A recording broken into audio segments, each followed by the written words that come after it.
What's going on, guys, and welcome back to #AskGSM episode 309, coming your way here today for Wednesday, October 30th, 2019, on the very special eve of Halloween episode of #AskGSM. I am Graham GSM Matthews. Hope you guys are doing well. Halloween is indeed my favorite holiday of the year. We've actually done 2 episodes on Halloween in recent years, one in 2016 and then another in 2018 as well, so last year. The 2016 episode I actually did over the camera, which I have not done in a long time.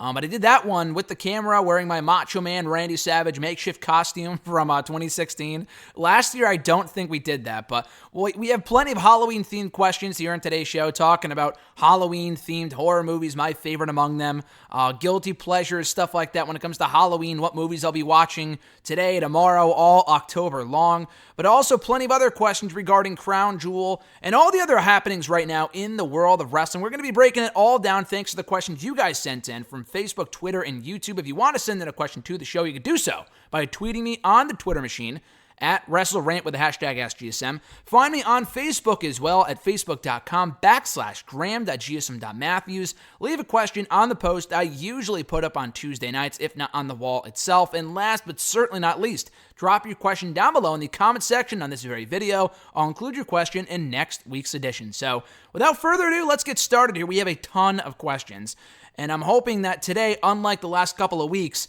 I don't have to speed through them all. I mean, I think last week's episode was on the longer side, around an hour and 10 minutes, whereas the week before that was like 25 minutes. And you never know what you're going to be getting with #AskGSM every single Wednesday. All of the more reason to subscribe here to the channel to get all the episodes as they're uploaded here to the channel on Wednesdays and all the other videos that go up throughout the week. Without further ado, though, let's get started here. First question coming from Joe M. from YouTube. His first question was a very interesting question, I might add. I was just thinking about it the other day. Since Roman Reigns once name-dropped him in a promo, even if in 2011 everything had actually gone to plan with Alex Riley, and he went on to become this massive top babyface like WWE may have wanted him to be, do you think it's a stretch to say that WWE may not have invested as much in trying to build Roman Reigns up as the next big babyface a few years later? That is an excellent question. I'm not saying that Alex Riley was one of the biggest what-ifs. I mean, listen, I was a big A-Rai fan. I loved Alex Riley. In retrospect, was the guy really worth pushing to the moon? Probably not. Again, many people might say the same about Roman Reigns. Roman Reigns is worth pushing to the moon. Maybe not as hard as they have the last couple of years without turning him heel first. But Roman Reigns is great. I mean, the guy's had great, feuds, matches, storylines, promos, you name it. The guy's almost got it all. He may not be an AJ Styles or even a Seth Rollins in the ring, but Roman Reigns can more than hold his own and is absolutely deserving and is justified in getting the main event level push that he does, if only for his look and everything else that he brings to the table in the ring, on the mic, and so on and so forth.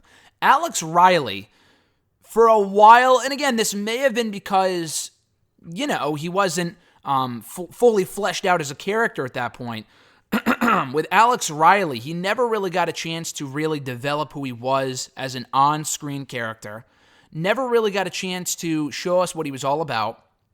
He didn't really have the same character development that Roman Reigns did. Now, granted, Roman Reigns, we kind of found out a lot about Roman through the Shield, and a big reason why the Shield was as protected as it was because of Roman Reigns, and they had in their mind that not just Ambrose and Rollins, but specifically Reigns would be one of their next big stars for years to come. I remember reading reports back in 2013 that WWE was considering, and again, take it with a grain of salt, but I absolutely believe this to be the case, that WWE was considering at that point doing Roman Reigns versus Undertaker WrestleMania 30. And that was well before the Shield broke up. So they had been eyeing Roman Reigns for that top spot for a while. That was around the time John Cena was starting to wind down a little bit. He was still very much active throughout 2013, 2014, but by the time 2015 rolled around, he wasn't in the main event as much.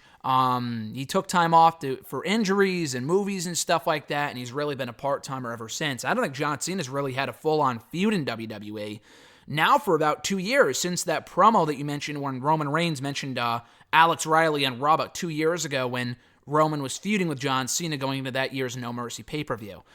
But would they have pushed Roman Reigns the same way if Alex Riley had taken off? In your scenario here, we're just assuming that Alex Riley is this big baby face. All right. Although Alex Riley was one-dimensional for the most part throughout 2011, and yeah, he got a big reaction when he turned on The Miz, that might have been more the fact that Miz was so hated back in 2010, 2011, that it meant a lot for A-Rye to beat him up just because they hated The Miz. And he was getting great reactions back then, too. Even long after they stopped pushing the guy, he was still getting good reactions whenever he came out, despite the fact he was rarely on TV at that point. Despite that, though, he was one-dimensional, but that's probably because they never really strapped the rocket on him because they already had their idea of who they wanted to be the next babyface. And, the John Cena thing, did John Cena sabotage his push? I guess we'll never really know. The only people that actually know that are John Cena and Alex Riley. Cena would obviously never admit to that. And Alex Riley has alluded to it before, and he's like, in due time. But the guy's been gone from the company for years now. He's obviously not being brought back. He's been out of the public eye for at least 3 years. So I'm not really sure what he's waiting for to dish out on John Cena. If they're real, that leads me to believe that there really is no story there with John Cena, and that he's just kind of playing into the reports, and that it was just over-exaggerated with John Cena being the one to, prevent him from getting pushed back in 2011. At the same time, though, it was very weird that he was getting pushed aggressively for a while, only to get the rug ripped out right from underneath him in the summer of that year. Again, it's not always sabotaging of pushes and shit like that. Look at Cedric Alexander. The guy was hot for a while a few weeks ago. He got his U.S. Championship match. Hasn't really been on Raw since, I don't think. He lost to AJ. Has he been on Raw in the last couple weeks? Oh, well, he lost to Buddy Murphy at the draft. But beyond that, though, they really haven't done a ton with Cedric. And part of that wasn't because, that wasn't as a result of John Cena or Randy Orton or AJ saying, this guy's not ready. It was probably because Vince was seeing that he just wasn't getting the reactions that he was hoping for, which you can't really expect in the matter of 2 or 3 weeks. You really got to build people up over time in order for fans to care about them, but that's a whole other story. Will Alex Riley, if he was the big babyface that they wanted him to be for a time, would Roman Reigns be the same star he is today? I think Roman would have been a big star regardless. He was already in the system, I'm pretty sure, by that point. By the time they were pushing Alex Riley in 2011, I know he was in FCW in 2011. I'm just not sure how soon. Maybe early 2011, late 2010. I'm not exactly sure when he got hired. But no, really what they were looking for in 2011, 2012 was the next replacement for John Cena. So when A-Rye didn't take off, when Ryback didn't take off, and that was because that was that might have been as a result of John Cena too, according to Ryback, but part of that was also just dumb booking decisions, which may have been played into the whole John Cena drama backstage shit, who knows. But because they booked Ryback to lose and lose and lose and lose and lose, the guy just went fucking nowhere. The guy was a fucking loser. He was a loser after a while. But anyway, when it comes to a guy like Alex Riley, no. I think if Alex Riley, for whatever reason, I don't think he would have still been here today. I'm not sure how young he was. He may have been on the younger side, actually. I feel like he was in his late 20s, early 30s, even at that point. I may be wrong. But he wasn't that good, though. I feel like if you're saying, would he still be a top star today? I don't think so. I really don't think his main event run, if he ended up becoming a main eventer in 2011, would have lasted that long. And I liked Alex Riley a lot, but he did kind of feel one-dimensional. It's not like there was more to him that we just didn't know. I don't really think there was. I'm not saying they were justified in burying the guy. He never really got a shot to be a mid-carder in 2011 for the most part, but I don't think he would have been in the main event. I don't think he would have been the next Roman Reigns main eventing WrestleManias and winning championships and stuff like that. I really don't think so. I think he was one of those guys, a lot like Jack Swagger a few years earlier, that they saw a lot in because of his size and because of his look. And yeah, he looked like a star. Jack Swagger, he may be a much better wrestler than Alex Riley, but he had the fucking charisma of a vacuum cleaner. He wasn't, even today, I don't think Jack Swagger's a top guy. He's not top guy material. He has his role. He's a legitimate badass after going to Bellator and winning and losing, most recently, some fights over there, which is cool. It doesn't really matter, I guess, but when it comes to how they book these people, I think they were justified in not booking them to be main event players. Could they have gone farther than they did? For sure, but Alex Riley, Jack Swagger Were they ever going to be in the main event for longer than a few months, if not a year? I don't think so. I really don't. I think all roads would have led to Roman Reigns. If you're saying in some sort of world where he would not have left the main event scene, then no, I think, Roman Reigns would not be as big of a star as he is today, because he became a big star because WWE had no one else. I mean, they did, but they just, didn't choose to push them to that level. Roman was always going to be their organically built baby face, the face of the company, what have you. Alex Riley, realistically speaking, even if he got to that point of being in main events, wrestling for world championships, I don't think that push would have lasted long. I really don't. I don't think he was worthy of being at that level. And you'll have people that will argue, oh, Roman Reigns isn't either. I mean, I say he is. I'm not the biggest Roman Reigns fan in the world, and even I can admit that.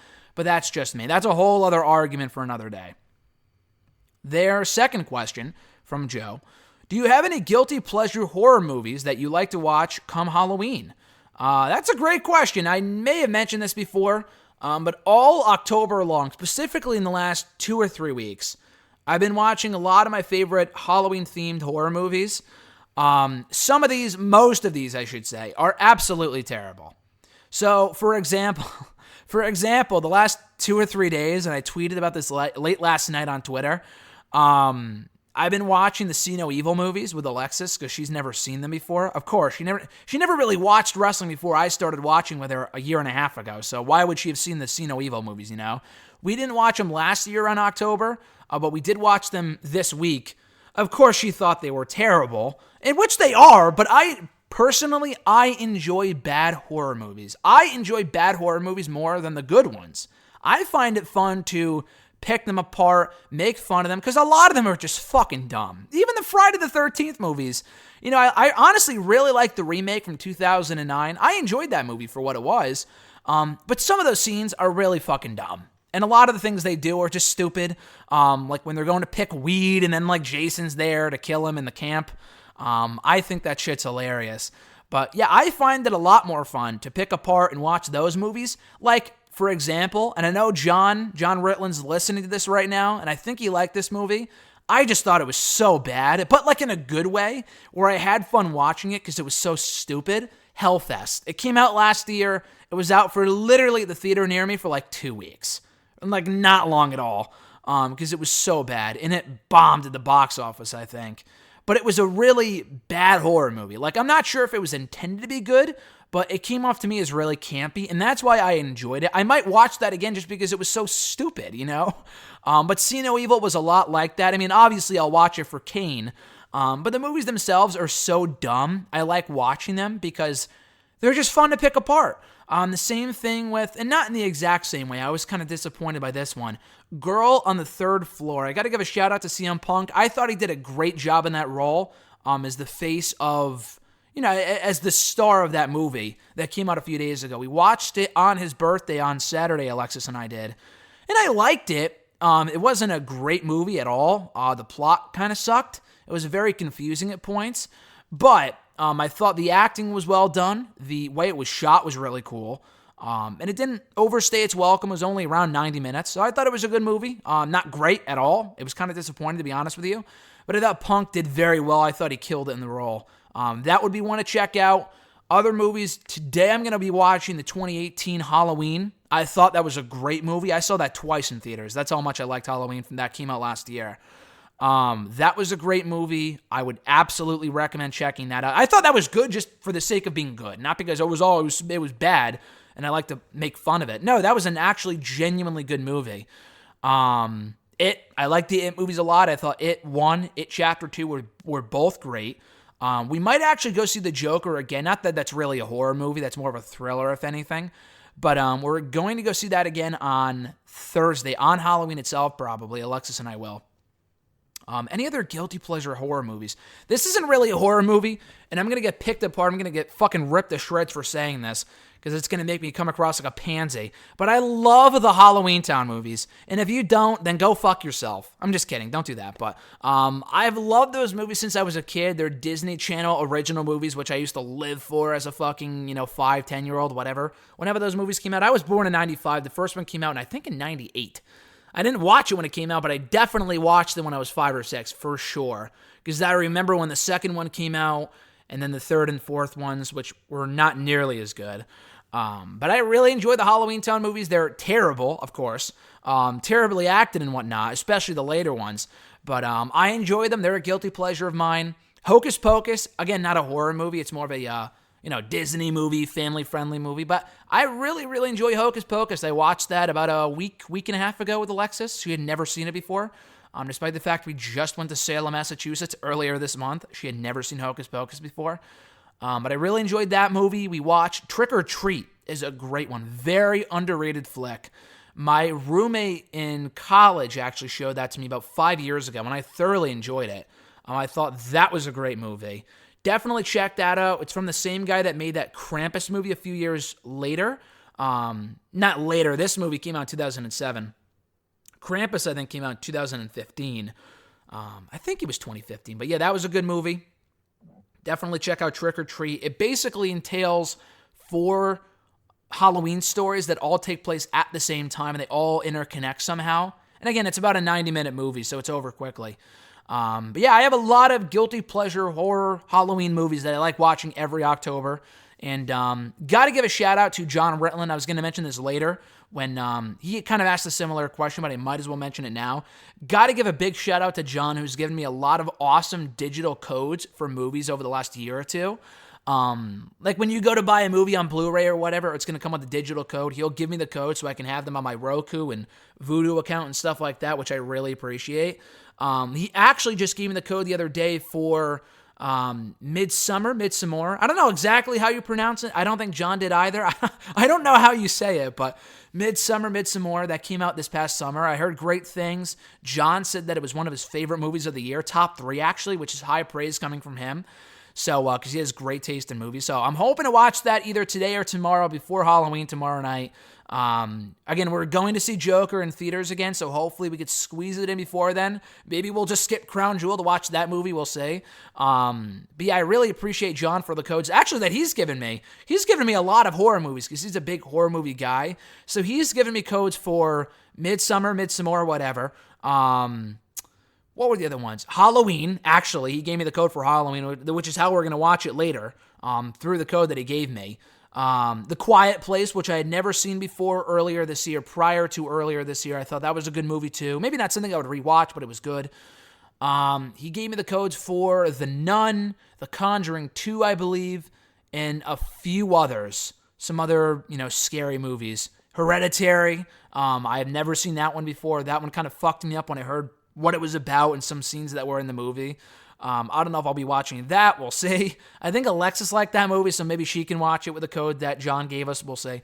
But yeah, got to give a big shout out to John for all the codes that he's given me. So from the collection that he's given me alone digitally, I have enough movies to last me throughout the entire month of October. But I know that question went on a little longer than I was expecting, than anticipated. I apologize. But yeah, those are some of the movies I would recommend you watch every October in time for Halloween tomorrow. And of course, in addition to the classics, Friday the 13th, Nightmare on Elm Street, Halloween, Jeepers Creepers even. I'm sure there's more I'm not thinking of. I watched, real quick, before we move on, I apologize, but I love Halloween. I don't know if it was the last Friday the 13th movie, not the remake from 2009. The one where Jason takes Manhattan. Good God, that movie sucks. It's such a bad fucking movie. That movie is terrible. It's so bad. But, I had so much fun watching that in college because it was so fucking bad. It was such a bad movie that I loved it because it was so stupid. That's one of those movies I'll watch 100 times over because it's so bad I love picking it apart. But yeah, those are some of my suggestions for movies that you should be watching before Halloween tomorrow. And another great question from Joe. Best song that Skillet has ever done for a WWE pay-per-view. God, you know me too well. You know that Skillet. You got to know that Skillet is one of my favorite bands. I posted a ton of videos from their concert in West Springfield at the Big E Festival just last month. My first time seeing Skillet in the 10 years that I've been a fan of theirs. I had never seen them in concert before last month, which was really cool. They never come tour the Northeast, so I thought it was only a matter of time they did, and they did, and it was a great time. We really enjoyed ourselves, Alexis and I did. But favorite song they've done for a WWE pay-per-view. And they've done a few. They have Legendary, obviously, is the new theme song of Raw. Battleground was the name of the pay-per-view. The song was Feel Invincible. They used that song for a show, and for the Battleground show in 2016, July of 2016 to be exact. Hero for Royal Rumble 2010. I feel like there was another one. I feel like they used another Skillet song for a pay-per-view in between that time that I'm just not thinking of at the moment. I can't think. I know the other one that I'm thinking of, the very first one they used, which I'll mention in a moment, but Hero, Feel Invincible, they used a few others for the video games. They used Back from the Dead tonight for their WWE 2K17 video game, I want to say, that came out a few years ago. They used one for that. But I think the obvious winner has got to be Monster, because people still to this day talk about how great of a theme song that was for that pay-per-view. A decade later, that was the song that made me a fan of Skillet. That was the song that honestly makes me nostalgic for that time period in WWE, despite how bad it was at times in 2009, both in wrestling, personally, whatever. That song got me through a lot. I really love that song. And I know there's a lot of people, even to this day, that hear that song and are like, oh, Hell in the Cell 2009, are immediately, they immediately think of that song. Like when they used Legendary for the new Raw theme song, I saw a ton of comments on that video on YouTube from WWE saying, oh, isn't this the same band that did Monster for WWE like a decade ago? Yes, it is. And that was a great song. So Monster has got to be my number one top Skillet song ever used for a WWE pay-per-view. Though I am partial to Legendary. I think that's a great choice for the new theme song of Raw. Elena the Y from YouTube, their first question was, watching the Cruiserweights on NXT made me wonder again why 205 Live in its post-SmackDown schedule exists. As good as the Cruiserweight Classic was, what made anybody think that it would get over with the average SmackDown audience after a 2-hour taping/live show? I have no idea. 3 years after 205 Live's inception, and I still don't get why they had the show after SmackDown. If anything, put it before SmackDown. Is it really much of a stretch to have the people in the arena sooner than you were expecting? Because they advertised that the show starts at 7:30 anyway for SmackDown. So why not start it at 7? No dark match. Just fucking tape 205 Live at 7 and then do SmackDown at 8. At this point, it's too little too late. I mean, the show is dead in the water. All their people left. The people they brought in are just not getting over, like Angel Garza, Isaiah Swerve Scott, and a few others. They have a lot of great talent in that division, but they're not going to get over in front of that audience on 205 Live. If their big fear was that, maybe no one will show up for 205 Live if we tape it before SmackDown, no one's there anyway after SmackDown regardless, because people are leaving because they know it's 205 Live and it doesn't matter. People are leaving anyway, so what's the harm? Again, at this point, it doesn't even matter. But as they've been saying for months now, put the show, if you're not going to merge it with NXT and you're going to keep the show, which makes no sense, fucking pick a side. Either merge it with NXT, which they've been doing recently. They've had the Cruiserweights in NXT. They've had them at Full Sail. If you're going to do that shit, then get rid of the fucking show. I'm not sure what they're waiting for here. We've heard reports that they're waiting until the end of the year to decide what the future of 205 Live holds. Just get rid of the show now. No one watches it. No one gives a shit about it. It doesn't have the same excitement level that it did even 6 months ago, because a lot of the people that made the show what it was are gone. Buddy Murphy got drafted. Cedric Alexander got drafted. Ali got drafted. Even all the better people on the show that have been on the show for the past 6 months since those guys left were also drafted. Drew Gulak, Humberto Carrillo, Akira Tozawa, gone. Drake Maverick even technically is gone from 205 Live. He's still the GM, but he got drafted to SmackDown. So I would just get rid of the show, merge it with NXT, or tape it at Full Sail. That's what I said originally, but at this point, just get rid of the fucking show. I think NXT would benefit from having the Cruiserweights on their brand. It's not like it's going to be a massive influx of talent because they already have enough in NXT. They're using the people from NXT anyway. Last week's episode had Angel Garza on it. It had, who else? Isaiah Swerve Scott in the main event.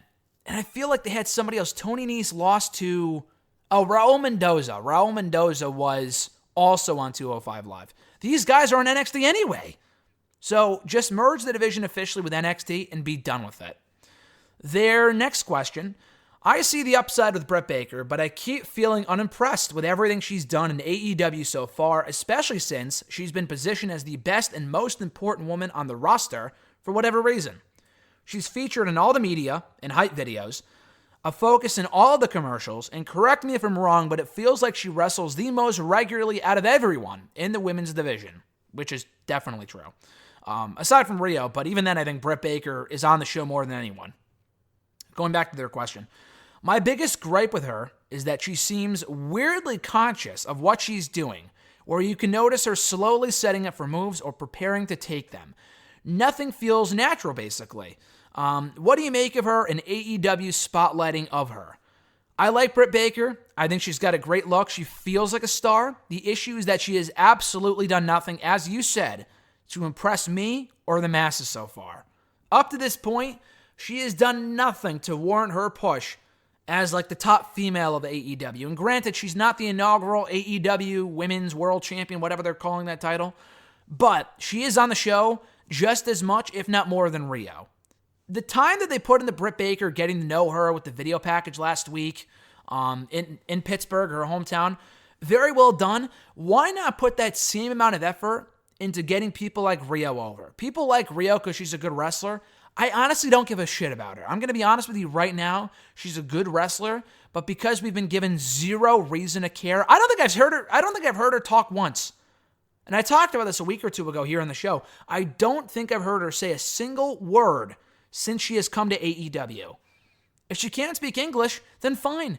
Do the sit-down promos and have a translator there, or, put up the captions or whatever. To simply not have her speak at all just because she can't speak English, presumably, is not an excuse, because they need to give people a reason to care about their champions.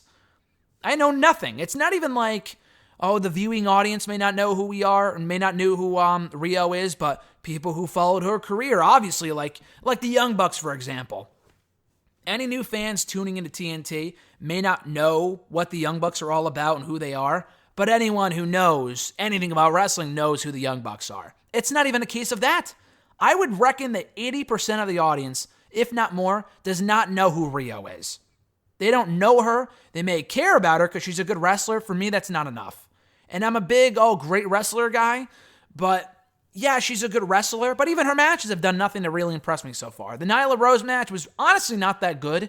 The tag team match the following week or 2 weeks later was also not that good. They need more than just that to get me invested in these characters. With Britt Baker specifically, a lot of people may not like what I'm about to say, but she's a big fish in a small pond. That women's division is desolate. They have no real stars in that division, and they have some real good talent, but they're not giving me any reason to give a shit about them right now. For example, AEW Dark. Very good women's match in the show. I thought it was fine.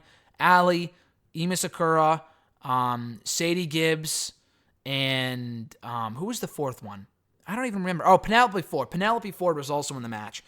Very good match. Why should I give a shit? Why should I care about any of them? We've heard none of them talk. They're never on Dynamite. They feel like the fucking main event version of Dana Brooke and Sarah Logan. They're never on Raw, so why should I care? Same exact thing. If you want to poop on main event for not featuring people like Sarah Logan and Dana Brooke, despite their wins on main event, they're not getting on Raw. It's the exact same thing on AEW Dark, at least with the women. They're all over this show, but they're never on the fucking main show because it's all about Rio and Britt Baker. They need to put more emphasis on their women's division. Britt Baker, I guarantee you right now, RJ asks me all the time, how did she not sign with WWE? I completely agree. Her boyfriend's there. I would assume they would have signed her. I know she got squashed by Shayna Baszler on an episode of NXT earlier this year, if not late last year. It was sometime within the last year. I know I've seen her on NXT TV before. But she's not that good, though.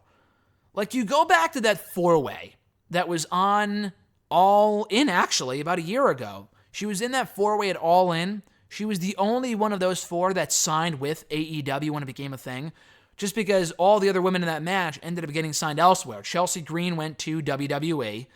Madison Rayne went to Ring of Honor and then Impact. And Tessa Blanchard was in Impact and has remained with Impact. All of those women, though, are far better than Britt Baker. She's not that good. She doesn't have much experience. She's not as good as people make her out to be. And I say she's a star because she radiates that superstar aura about her.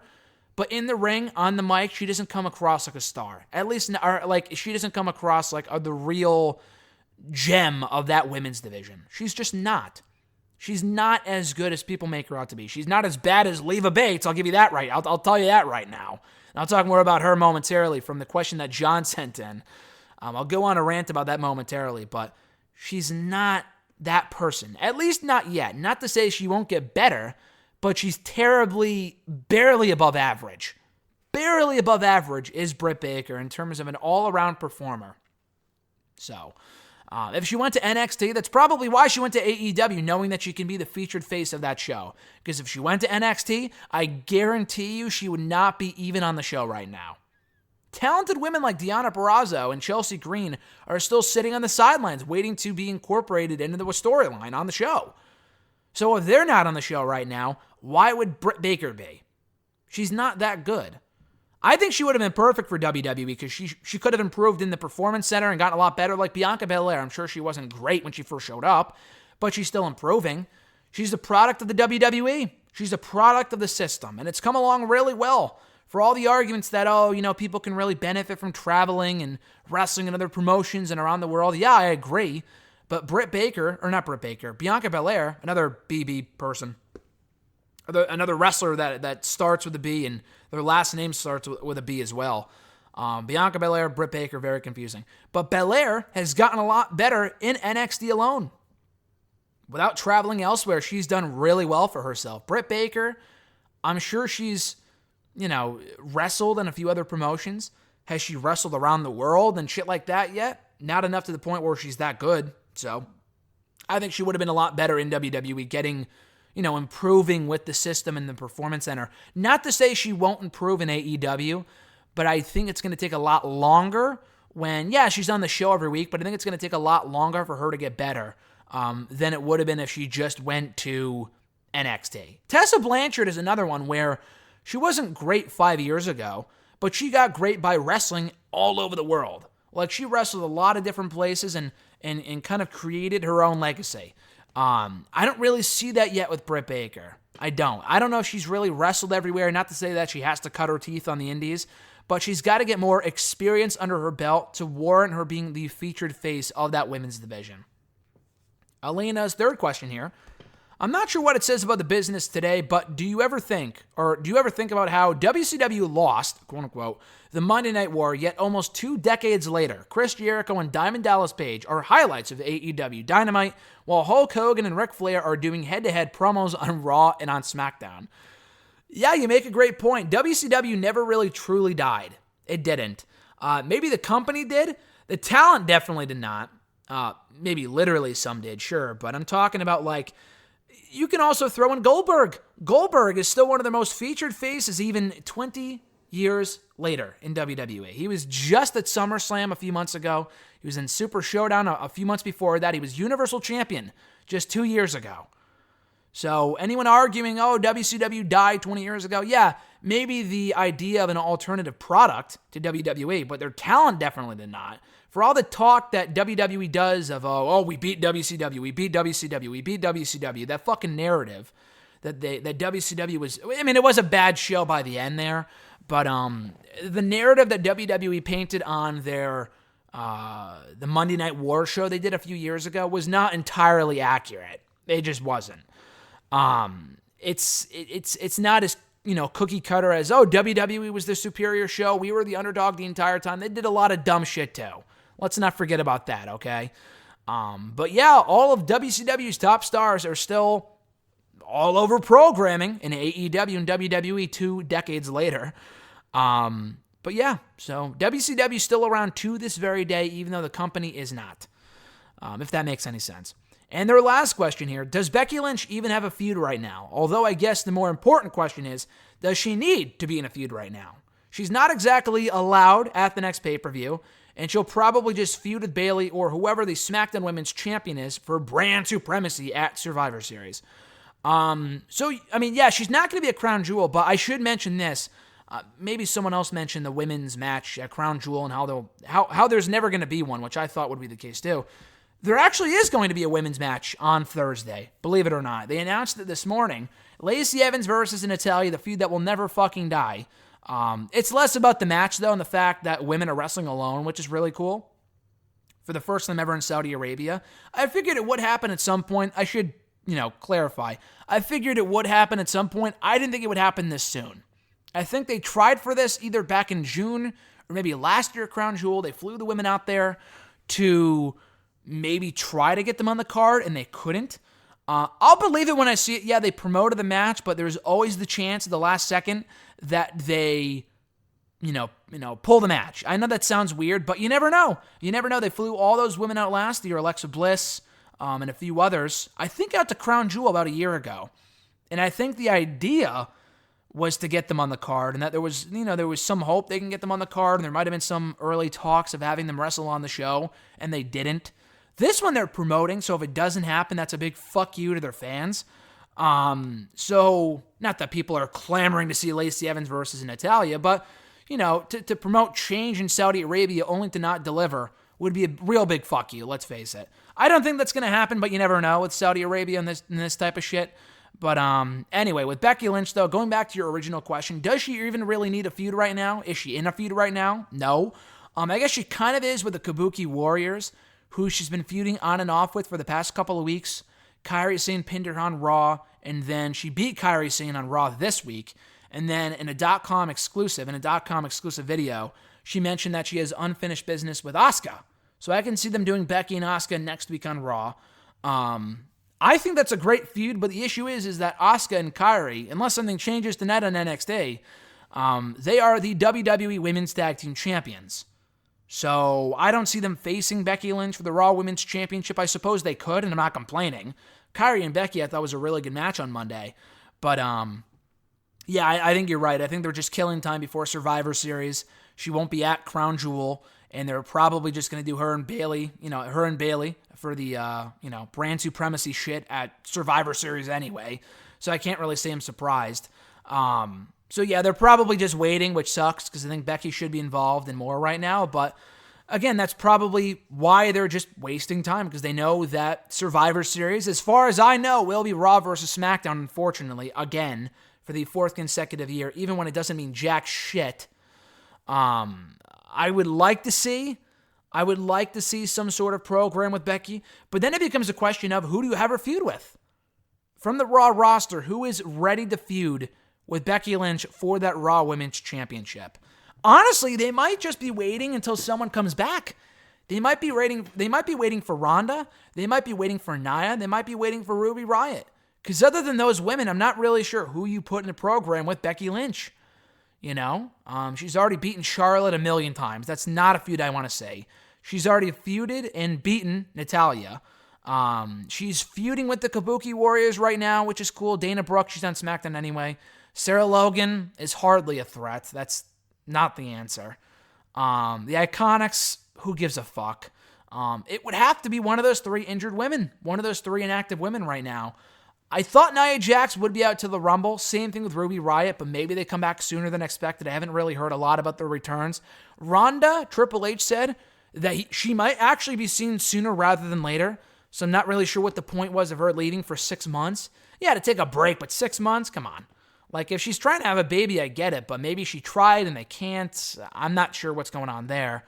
A Triple H insinuated that she might be back in the very not-so-distant future, in the very near future. So we might be seeing Ronda Rousey rekindle her rivalry with Becky Lynch soon. Becky Lynch actually alluded to that in that .com exclusive video after Raw on Monday. So again, we might be seeing that feud very, very soon. Maybe in time for the Rumble or WrestleMania, who knows, but yeah, it's kind of weird she's not really involved in anything right now, but then again, you could kind of say that about a majority of the Raw roster at the moment, because it kind of feels like they're just waiting to get through Crown Jewel, and then the Raw and SmackDown nonsense for a Survivor Series, and then they'll start forming storylines in time for the December pay-per-view, which I don't agree with. I could see why they're doing it, but it makes Raw right now completely forgettable. Some things on the show are good, like I enjoyed Styles in Korea, but what's Styles doing right now? What are the Viking Raiders doing right now? What's Becky Lynch doing right now? Rollins is fucking feuding with a SmackDown superstar. They're clearly just killing time until after Crown Jewel just to get it over with. But the show should not happen to begin with if it's going to be this detrimental to their creative direction every fucking fall. Moving forward here to the Facebook questions. First from FD. His first question was, considering the fact that despite all the efforts Fox and WWE want to make to ensure that SmackDown gains massive ratings, yet right now even their ratings dropped massively for the past few weeks, and even AEW Dynamite beats them in the ratings, I just wonder, who should they blame for the ratings disaster? Was it the creative, Fox themselves, or anyone in particular who needs to be responsible for the disappointing ratings, and if so, why? Also, is there a way to fix the ratings issue fast, and do you think the massive setback could hurt the future of SmackDown on Fox if this keeps going on? That's a very good question. So SmackDown aired on FS1 on Friday. I'm not trying to make excuses for them, but FS1 is a much smaller network than Fox. Someone told me that it's in 85 million homes, which I'm sure is accurate, but I was wondering, what I tweeted out on Monday, I think it was, my question was not how many homes it was available in. I don't really care about that so much, but what's the typical rating for an FS1 show? Like, if these shows are pulling in 1 million, 2 million people every week, then okay, then SmackDown's rating is incredibly disappointing. And I guess you can also flip it the other way and say, listen, it doesn't matter what the other shows on FS1 are doing, because WWE should be able to bring in the traffic, should be able to bring in the viewership to be the highest rated show on that network. And I agree with you there as well. No matter how you spin it, it's a bad fucking number. No matter what network it's on, 800,000 viewers for SmackDown, by far the lowest it's ever done in its 20-year history, is incredibly bad. What's worse is that now we have an idea. If Fox gets sick of WWE at some point, which is very likely, just because Fox has signed on to host their programming for the next number of years, doesn't mean they can't bump it to FS1 at some point. If they do, they will be doing far worse ratings than they were doing on USA Network by like at least 1 million people. At least on USA, SmackDown was doing somewhere in the, like, I don't know exactly, but 1.5, 1.8 million. Not much, not that much less than Raw, okay? The ratings on Fox have been disappointing anyway because they're gradually going down, and that's even with big shows. The show on Fox, the debut show on Fox, did not do as well as they hoped it would, pulling in at around 4 million, which is a big number, but I think they were hoping for like 5 million or 6 million or something, and that's a big difference there. It's not a couple in a tens of thousands or even hundreds of thousands. A couple million is a big fucking difference if you're expecting a certain number for a show, only to pull in 1 million or 2 less than that. Not only that, but for the draft show, the number was also down, which again, The Rock wasn't there, Brock Lesnar wasn't wrestling, I get it, but still, it's a big show, did a much worse number. The week after that, as of last week's show was really not that good, so I can't really say I'm surprised that people aren't going out of their way to watch the show on FS1 after the episode they put out 2 weeks ago. That didn't do a great number either. A lot of people have told me in response on Tuesday to that tweet that I put up on Monday night saying, hey, I don't watch the shows live anymore, I just record the shit. So again, if you're recording SmackDown and it's not on Fox, it's not going to automatically record, I don't think anyway, unless I'm mistaken. It's not going to automatically record on a different network. It's only set to record that Friday night at that time slot on Fox. Unless I'm wrong here, and I might be wrong. I haven't really done DVR in a while. I have it, but I don't really use that. I just watch the shows live. It's also Friday night, so again, a lot of people don't really watch SmackDown live. They just record it. So if they're recording it, and again, I don't really even think it matters anyway, because I think that number only really counts for, live numbers, not people DVRing. So I guess it doesn't even really matter anyway. But like, it took me 5 minutes to find the fucking channel because I never watch FS1, and it wasn't in any normal number that it would, like Fox would be on, or even USA Network. I had to go really up there to find FS1. It was on like the hundreds or something for me, and I have Xfinity. So it took a while to find the channel. Maybe people were like, fuck it, I don't know where it is, so why even bother? I don't know. And it's not like they hyped a lot for the show anyway. Yeah, they had Hulk Hogan and Ric Flair on there, who have been on every episode of Raw and SmackDown for the past month. And yeah, they brought in, I guess, big viewership for their first appearance on Raw on the season premiere a month ago. You can't keep going back to the same well. This is the same issue they've had for years now. It's a microcosm of just what they've been doing for the past decade, where, yeah, it works once or twice, but when you keep going back to that well over and over and over again, it's the law of diminishing returns. The ratings come some point, are not going to be affected one way or the other by these people showing up, because we see them so often. Stone Cold Steve Austin rarely showed up, and now he's on every episode of Raw and SmackDown for 6 months. Okay, maybe not that much. I'm kind of exaggerating there, but we've seen so much of Stone Cold that if he was to come back for another show in the next few months, I don't really think it would make that big of a difference. Maybe The Rock would, because before SmackDown's moved to Fox, he hadn't been on WWE TV in like 3.5 years. And that's a long time.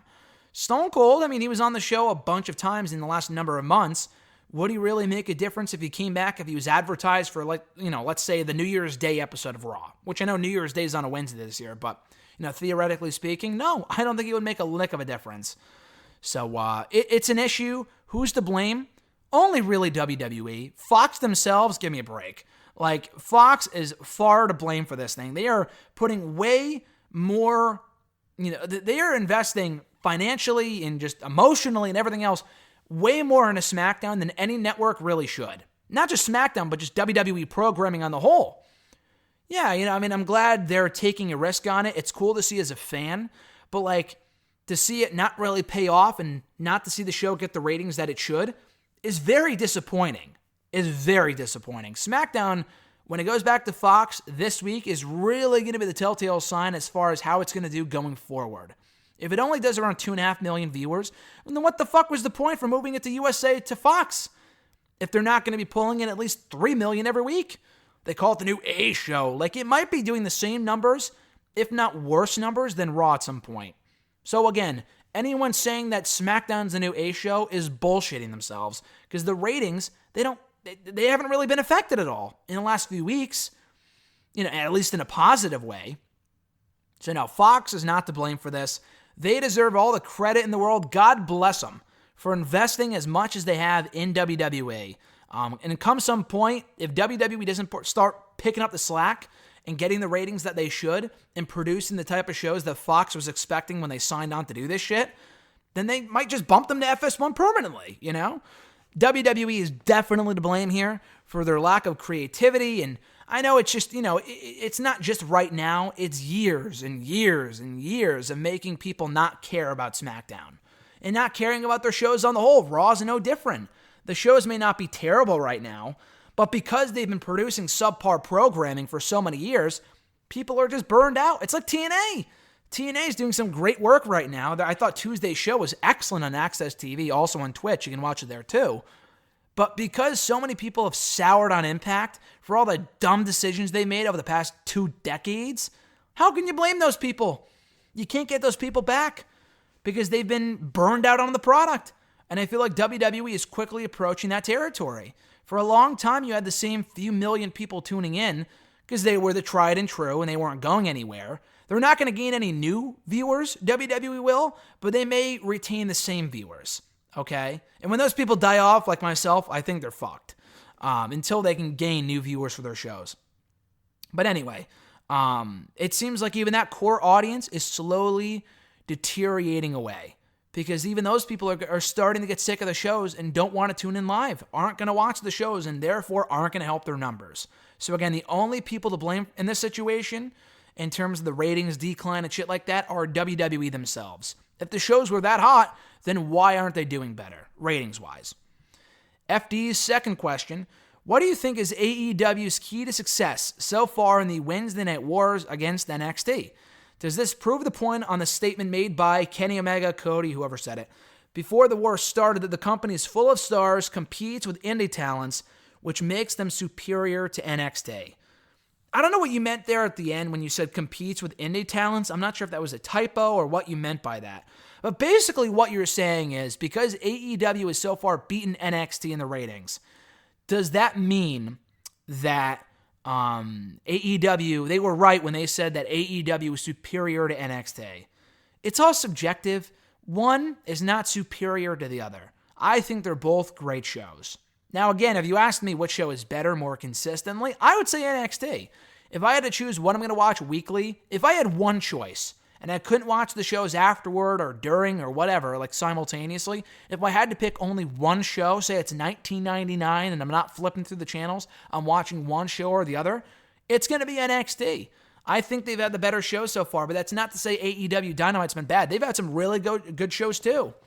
And I would also say that AEW Dynamite has had, some better shows than NXT even earlier on this month. There were weeks when AEW was the better brand of the two. So, I mean, again, it's all subjective just because, we're getting better ratings means that we're better than NXT. No, I'm not, not necessarily. Maybe ratings-wise, sure. They're superior in the ratings every single week as of right now. And both shows are declining in ratings. So it really doesn't matter who's getting the higher ratings. Neither show is retaining that same audience. They're doing worse and worse and worse by the week, which is not good. So at this point, it doesn't even matter what show is getting higher ratings. All that matters is that they're not doing the numbers that they're hoping for. I know the World Series is happening. They're going up, they're going up against the World Series tonight, actually.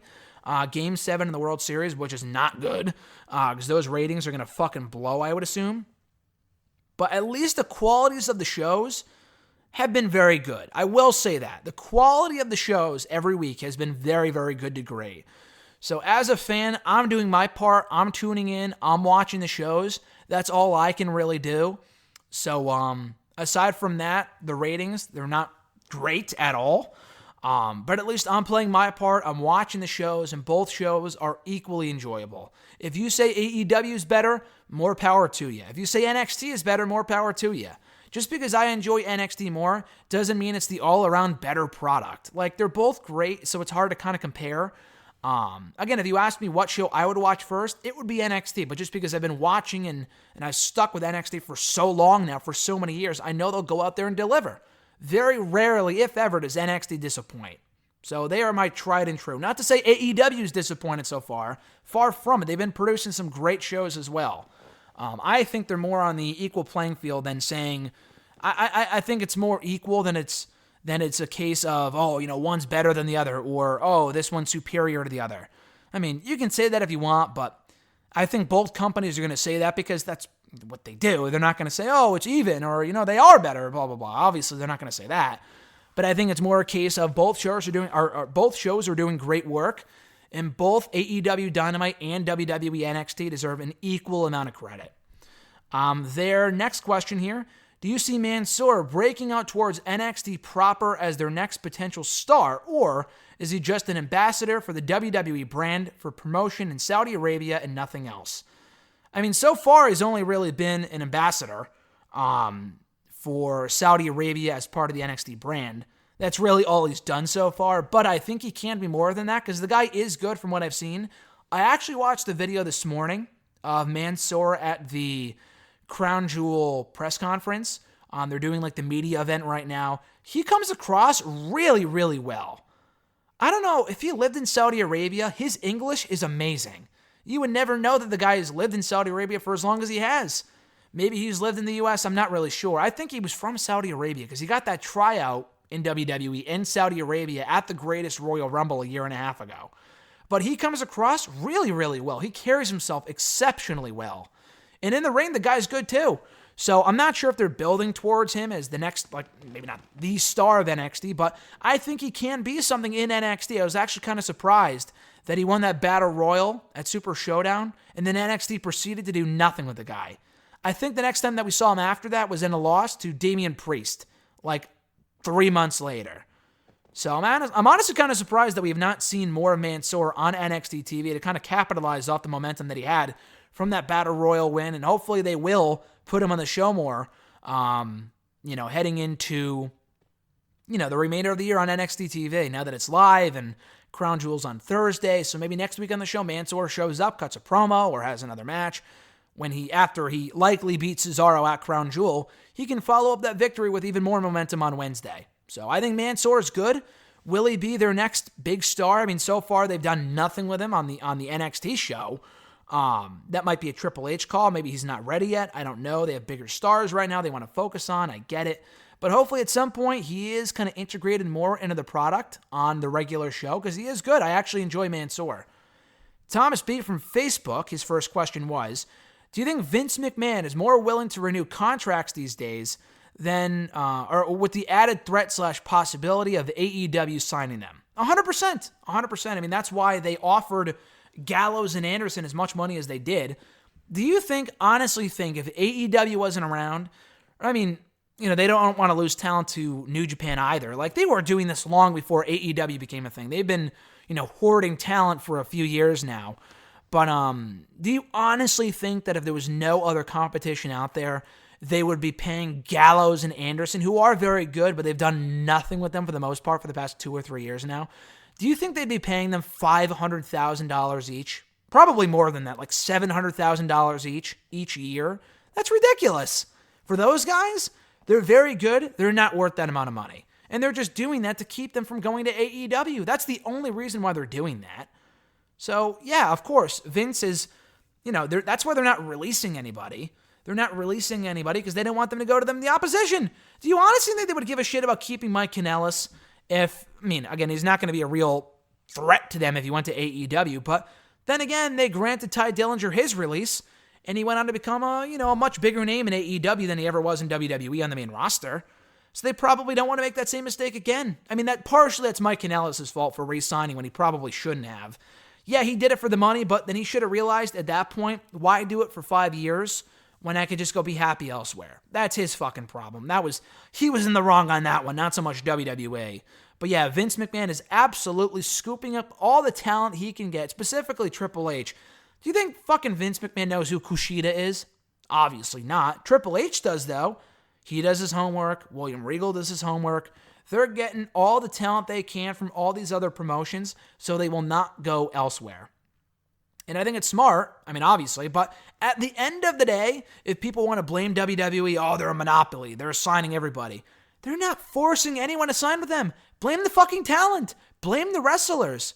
WWE, their approach is smart, to take the opposition from the other, to take the talent from the opposition by scooping them up before AEW does. It's smart. It's shitty because they're not going to do anything with these people. But at the end of the day, these talent have to fucking realize that there is a very good chance when I sign here, they're not going to use me. Unless it's my dream job to go here.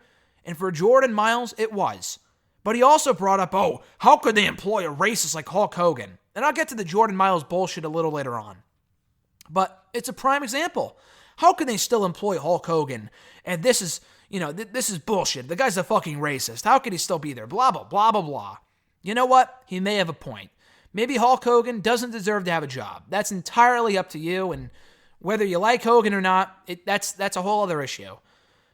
ACH, Jordan Myles signed with WWE in fucking February. WWE brought back Hogan long before Jordan Myles was signed. So if he had such a big problem with Hogan being back in the company, why would he go there?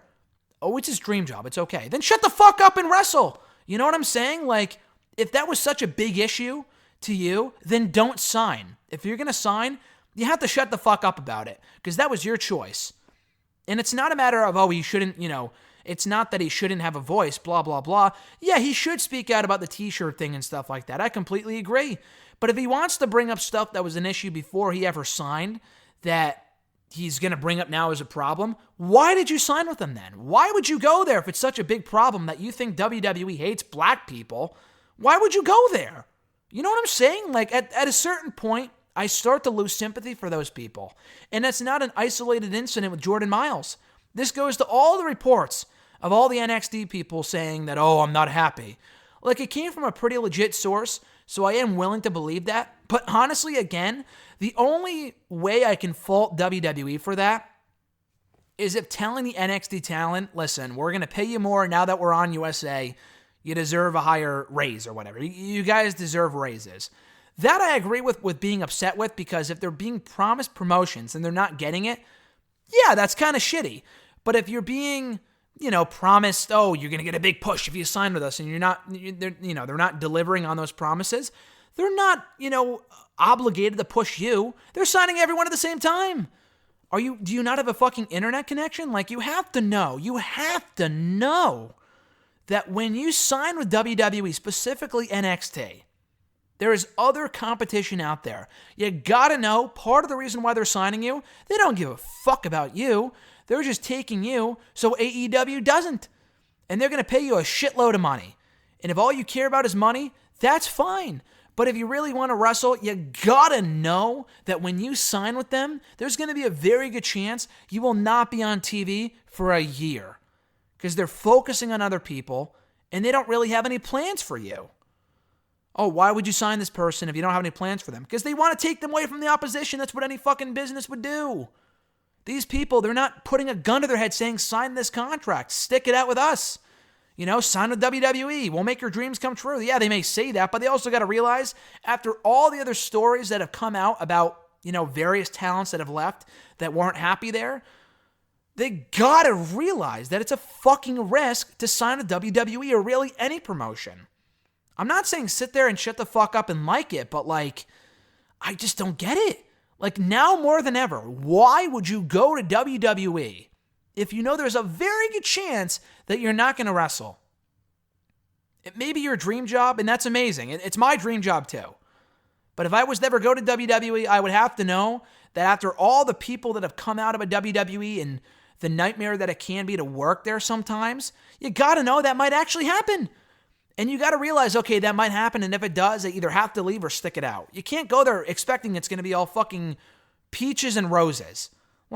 Knock the fuck off with that bullshit. Shut the fuck up about this, oh, they're not pushing me bullshit.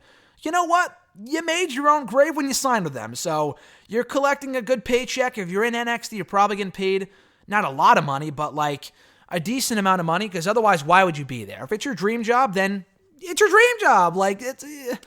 I just don't get it. I really don't. Maybe I'm alone in thinking this way. I know that's not really what your question was, but I had to go off on a rant about it because I just don't fucking get it. I don't get it. Why complain about not getting a push when you are the one who signed the contract in the first place? Mike Kanellis had to fucking know when he re-signed in June that there was a very good chance after not being signed, after not doing anything of note for 2 years, that he was not going to, that they weren't going to do anything with him for the remainder of the 5 years he was with the company. He had to know after being buried for 2 years, after not being on TV pretty much at all for those 2 years, that they weren't going to do anything with him for the next 5 years. So why is all of a sudden now he's having buyer's remorse? I have no sympathy. That's his fucking problem. You had to realize in June, okay, the money's worth it, but I may not be happy for the next 5 years. All of a sudden, he's like, oh, the happiness is more important. Well, you should have thought of that 4 months ago, dude. I don't know what to tell you. And he was obviously frustrated long before he ever re-signed with WWE, dating back to reports earlier this year that he wanted to quit. This is far from a new thing. They may want to, say that it wasn't true, but based off what Mike has said recently on Twitter, I am absolutely 100%, in the mindset that it was true that he wanted out. You know what, dude? No fucking sympathy. You went to WWE expecting to get this big push. Well, joke's on you. They have 20 other people, 100 other people that are way more talented than you. And I'm a Mike Kanellis fan, but I don't get it. Maybe it's because I'm not in that position, so I'll never get it. But neither does most of the people listening to this because we're not professional wrestlers. And again, I get it. I get it from that aspect, but I don't understand. I really just don't understand. If you want to leave and they're not doing anything with you, like Killer Cross, then again, that I understand. Then, if you're not going to do anything with them at that point and they want to leave, then yeah, and then you should just release them if you have no plans for them, if you're not going to use them. If you're going to use them but not to their full extent, then you know what? They shouldn't have signed in the first place, because you have to know when you go anywhere that there's going to be a chance that you won't be happy, okay? And when you sign that contract and you can't leave for a certain period of time, you have to know, if I'm not happy, I'm going to stick it out. The joke's on you at that point, and again, I have zero sympathy. Anyway, Thomas's second question: do you think Vince McMahon is using NXT as a meat shield so that the people are focusing more on the ratings on Wednesday nights rather than how Raw and SmackDown perform against AEW, since he is probably more personally invested in both shows than in NXT? What do you think? No. I mean, that may be part of it, but I doubt that WWE moved NXT to Wednesdays. First of all, I'm sure they didn't expect to lose to AEW. But I doubt they moved NXT to Wednesdays with the mindset, the NXT, their ratings aren't doing well. People will talk more about that than Raw and SmackDown's declining ratings. I don't think that was the case at all. I think they obviously moved NXT to Wednesdays to combat with AEW and dwindle their audience, which I'm sure they are to a certain extent, but they're still losing in the ratings to AEW. There's no other way of painting that. The shows might be better, but they're still getting worse ratings than AEW Dynamite. That's just a fact. But I don't think that was the whole point behind moving NXT, was to get the focus on NXT and focus less on Raw and SmackDown. It's a good theory. It's a good idea. I'm not saying that it's a dumb theory at all. I just don't think that's the case whatsoever. I really think it was more about taking away from AEW's audience than taking the attention away from Raw and SmackDown's poor ratings and how they perform against the AEW. Raw and SmackDown are still crushing AEW every week in the ratings. Maybe not crushing, but like doing at least 1 million more people. Yeah, SmackDown did 800,000 this week, but that's because it was on FS1. Other than that, they are largely creaming AEW Dynamite. AEW, I highly doubt, will ever come close to doing the numbers that Raw and SmackDown do, unless Raw and SmackDown get down to 1 million people. I don't think AEW is going to pick up another 1 million or 2 people in the next couple of months, if ever. So I don't think that was the rationale behind that. At Jeremy8911 from Twitter, thoughts on the Kabuki Warriors heel turn, and could you see a feud between Becky Lynch and Asuka happening? Also, could you see Kabuki Warriors and Io Shirai versus Dakota Kai, Tegan Nox, and Candice LeRae in War Games happening at TakeOver? So, loaded question here. I like the heel turn from the Kabuki Warriors. They weren't doing anything anyway. I talked about this a few weeks ago, but it's not like they were lighting the world on fire as baby faces. Their chemistry really isn't all that great. Asuka and Kairi. Kairi and Io had great chemistry. Not so much Asuka and Kairi Sane. But still, the team as heels works better than they ever were as baby faces. Switching up the characters, doing the green mist, not a big fan of it, but it's something different. Establishes them as heels. I like it. Could I see a feud between Becky and Asuka? For sure. Maybe in the interim, like I said earlier. If they don't have any plans with Becky and anyone else for the remainder of the year outside of the whole Survivor Series SmackDown versus Raw bullshit, then Asuka would make sense, at least until Nia comes back, or Ruby Riott comes back, or Ronda comes back. They don't really have, unless I'm mistaken, anyone on Raw that is worthy of facing Becky for that title. At least in the Raw roster. Sarah Logan's not a threat. Charlotte, she's already beaten a number of times. Natalya, she's already beaten multiple times. There really isn't anyone else on Raw. Raw doesn't really have anyone else that makes sense to be feuding with Becky right now, aside from the Kabuki Warriors, specifically Asuka. The Iconics aren't a threat. So yeah, I like the idea of a Becky and Asuka feud, and there's the built-in history there of Asuka tapping out Becky at the Royal Rumble, and Becky never avenging that loss. And finally, from Jeremy, about the War Games thing, could I see Kabuki Warriors and Io Shirai versus Kai, Tegan, and Candice? I could. Honestly, that's not a bad idea. The match would be awesome, but I think you kind of have to incorporate... I guess you could do Sheena and Rhea Ripley and then do a women's War Games match. That could work. That could definitely work. It's interesting, but I guess it makes more sense than Io, Rhea, and Bianca, who all have issues, but I thought it would be interesting to do those three versus Shayna, Jessamine Duke and Marina Shafir versus Kai, Nox, and LeRae, because, they all have issues with each other, so it makes sense. But I guess you could also put the Kabuki Warriors in there and do them and Shirai versus Kai, Tegan, and Candice. Yeah, based off the matches that we're getting tonight on NXT, with Kabuki Warriors defending against Kai and Tegan, and then Candice versus Io, that's a match that could make sense. It would be absolutely awesome if it did happen. Jeremy's next question, could you see Dominik Dijakovic and Keith Lee teaming up to feud with the Undisputed Era over the tag titles? Absolutely. Keith Lee is teaming with Matt Riddle tonight, as announced earlier this morning, to take on Kyle O'Reilly and Bobby Fish for the tag. It's not a tag title match, but it's a tag team match. I could see Matt Riddle falling through, and then Dominik Dijakovic going in that spot, as he should. Because I think it would be cool for Keith Lee, their feud, to not really culminate, because they're still like 1-1-1 or something like that, or maybe 1-1-2. I think it'd be cool for their feud to kind of transition into a tag team for the foreseeable future. Matt Riddle needs direction too. So maybe you can get him in there somehow as well. You could still do, I'm not sure how that would really work. Maybe Matt Riddle and Roddy, if Roddy doesn't have Dream defeated for the time being. Matt Riddle and Roddy, they have history. Matt Riddle beat Roddy back at TakeOver 25. So like I said in my match predictions article for Daily DDT a few days ago, that wouldn't be the worst thing either. I think you could do Matt Riddle versus Roddy for the North American title, and then Keith Lee and Dominik Dijakovic versus Fish and O'Reilly for the tag titles. But yeah, that would be my guess, but Keith Lee and Matt Riddle, hey, that's not a bad idea either. At noob_n_co 1991 from Twitter, and by the way, we are well past the hour mark now.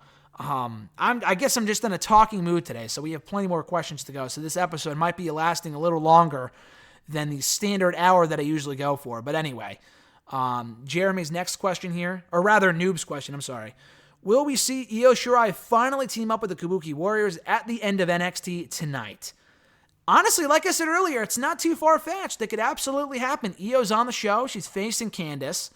And Kabuki Warriors are facing Tegan Nox and Dakota Kai for the tag team titles. So it's absolutely plausible that we see Io and Kabuki Warriors align by the end of NXT tonight, kind of making for a makeshift Black Lotus tribe, Black Lotus trio that we saw in Lucha Underground years ago.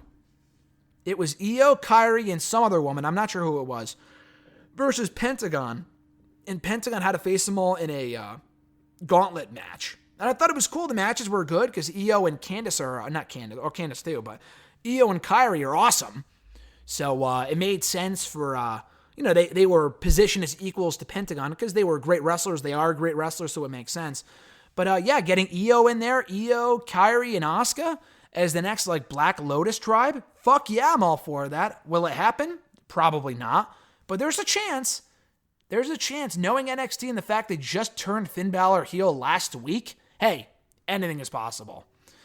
Brett Bullet 10 from Twitter, his question was, with Impact owning Access TV, do you see New Japan Pro Wrestling getting taken off the channel based on New Japan's history with Impact/TNA? No, I don't see that happening. I know New Japan has a rocky relationship with Impact, and that's largely New Japan's fault because, yeah, TNA kind of fucked over some of the talent that they brought in from New Japan about a decade ago, and I get it. I could see why they would be salty over that, but that's a completely different regime. How many people have since taken over Impact since that happened a decade ago? Get over it at that point. That's just a grudge. That's just holding a grudge for the sake of holding a grudge. So, yeah, I think that's kind of petty. But I don't think Impact, they're willing to work with New Japan. New Japan are the ones, as far as I know, that are not willing to work with Impact. So I don't think Impact are that petty. I mean, maybe with Killer Cross they are, but I don't think they're petty enough to say, hey, get the fuck off our network. We own it now because Anthem owns us and they own the network, so we can boot you if we want to. I don't think they will. I think that'd just be petty. So I don't see that happening. His next question, what wrestlers do you think would fit in the NWA? Good question. I saw a What Culture article talking about this the other day, and it was a good article. They mentioned The Miz, they mentioned Mickie James, which I completely agree with. Obviously, leading the list would be the Revival. They'd be perfect in the NWA, 110%. Like Solomonster said recently, they are absolutely AEW bound. I am very convinced of that. But if they make a quick trip to the NWA before they sign to the AEW, I think that'd be pretty cool too. If NWA is still doing the same format that they're doing now by the time the Revival leave next year. Hopefully they are. But yeah, 100% the Revival. But if not just the Revival, I looked at other, wrestlers and women from certain promotions, including Impact, Ring of Honor, and WWE. Other than the Revival, which ones would I like to see involved in NWA? I think Tenille Dashwood would be a good fit for NWA. She's really made the rounds. She's in Impact right now. She was in Ring of Honor for about a year, obviously in WWE. She did AEW very briefly in the Battle Royal at All Out, so maybe we'll see if she can compete with them too. She's non-exclusive, she revealed, in a recent interview with Chris Van Vliet to Impact. So she's signed with them, but she can compete elsewhere, which is why she was able to do that Battle Royal.